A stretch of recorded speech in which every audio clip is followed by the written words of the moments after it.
What's up everybody, Deuce Douglas here, and today we're going to be going over my new All-Madden gameplay sliders. If you're new to the channel, these are going to be sliders based on and slightly updated from the version that I uploaded a while back and that were used during my first season of the franchise series. I'll throw a link to those in the description, and if you want to get a feel for how those play out, just watch any game from season 1 of the Falcons franchise. And to preface here, before we get into the sliders, these aren't going to be for everyone, and I can't ever stress enough when it comes to sliders. Skill level, play style, the teams you're using, the teams you're playing against are all going to factor into what makes a good slider set. So if you just plug these in and something isn't working, don't be afraid to adjust accordingly. And then quickly, to give you guys an idea of the play style that these are based on and the play style that I use when making these, I only play the computer and I try to do so about as straight up as possible. I don't really audible or hot route ever, and basically I try to do what I can to not take advantage of the deficiencies in the AI or the CPU. But getting into the actual gameplay sliders here, I'm going to start at the top and go category by category and explain why each slider is where it is,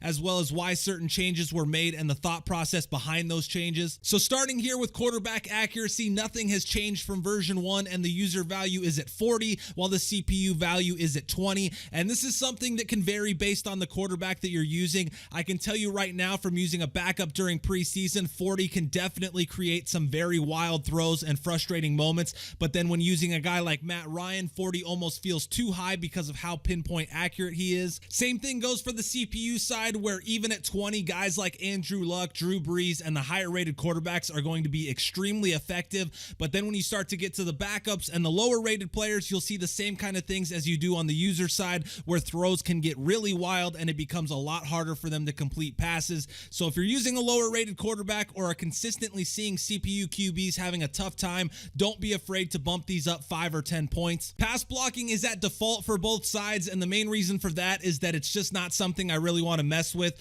I feel like I get a good variance on the user side of having time to throw and getting pressure, but then obviously when you throw in abilities, things can get pretty crazy. On the CPU side, I led the league in sacks last season, but if you watch the Eagles playoff game, there was multiple times where they just had all day to throw, so I don't really want to lower it and get even more sacks or raise it and end up having more of those plays where quarterbacks just have like 10 seconds to throw. Wide receiver catching is at 45 on both sides, and that's the same on the CPU side as last season, but down from 50 for the user side. And the reason for that is that I felt like in my past season that there was just a bit too many contested catches that were made on my side. There were a lot of plays where I felt like I was not necessarily bailed out, but where less favorable situations went my way, and I don't want to completely rid of those, but lower them a bit and make them less likely. Moving on to the rushing slider, CPU run blocking remains the same from the first set, while on the user side, it's one of the biggest changes with user run block dropping to 40, and that's down from 50 in the previous set.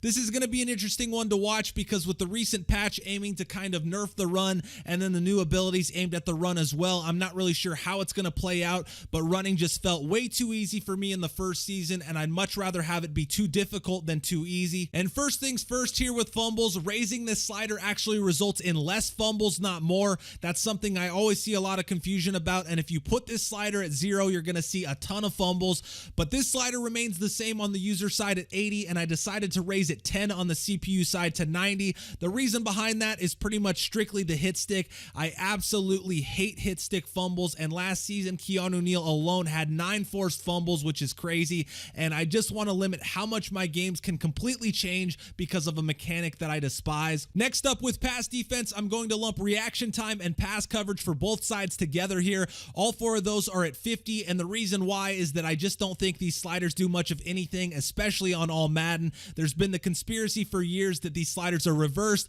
and I just feel like it's going down a rabbit hole when you try to adjust these, and I also feel like no matter what I do, the fact that I'm playing on All-Madden is still going to override the slider, so I just leave it at default for both sides. Then for interceptions, I keep it at 40 for the CPU, and lowering that 10 from default is just to make sure that I'm not punished for every single bad throw that I make. The ability to get into position to intercept passes in Madden is far higher than you'd ever see in real life, so lowering that is just to give me a slightly larger room for error and prevent every pass that touches a defender's hands from being intercepted. Then on the user side, I was at 40 last season and have lowered that all the way down to 25 this season, and it's for a lot of the same reasons that I just mentioned. The ability for defenders to create interception opportunities is much higher than you'd normally see in a real life NFL game, so the goal here is to try and keep that that more in check and make turnovers feel more rewarding and earned rather than basically being able to take them for granted. And then lastly here for the rush defense sliders, we have tackling, which remains the same on both sides.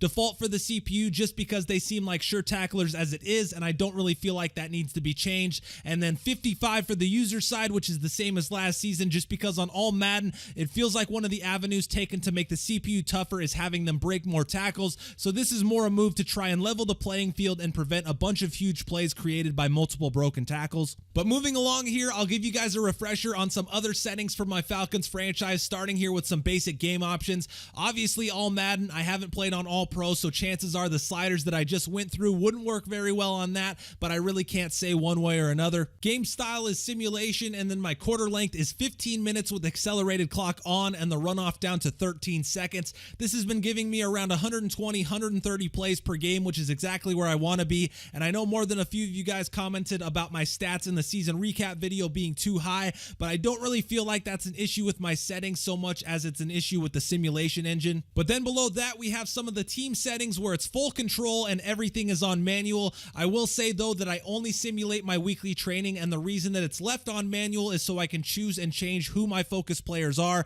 but each week that I'm playing, I just simulate whatever it gives me, but that's also personal preference as well. So if you want to do that and get gold every week, by all means, go for it. Some more game options here, starting with the coin toss options where I just leave it at default. Obviously, pretty much everybody defers in real life, but the problem with that is that the CPU is set to receive by default. So if I change my first choice to kickoff, I end up kicking off every single game. So I just leave it at default to make sure that there's some variance there. For gameplay helpers, I have auto flip play call on and everything else off. But again, here, these are all just personal preference. If you want to play with any of these on or off, it's entirely up to you. Then at the bottom there, I turn off vibration because when kicking and punting, the vibration tells you when your arrow is at the uprights or the out of bounds. So turning that off just takes things from super duper easy to just super easy. And then lastly, below that, we have some more general options with injuries at 40. And this is what I used in season 1 and felt like it was pretty good. I didn't suffer too many injuries, but at the end of the year did have some injury issues at running back and also lost Grady Jarrett in the middle of the year as well. So I feel like it's in a decent enough spot. Fatigue is at 50 and is something that I don't really want to mess with. It seems okay where it is, and outside of receivers getting super tired when running hurry up,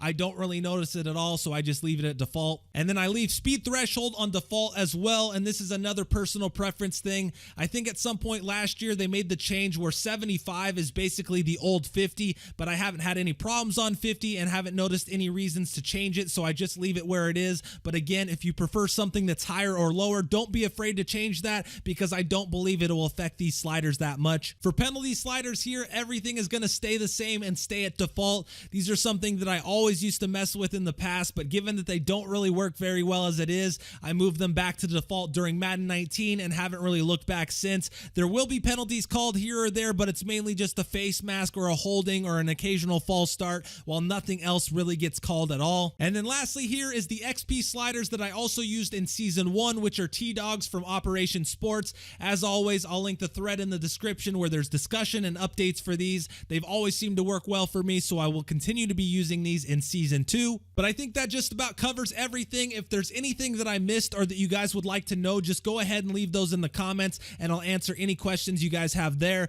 Preseason video will be up soon, but I'm not sure when the regular season is going to start due to the current franchise server issues. But hope you guys enjoyed the video, and until next time, thanks for watching.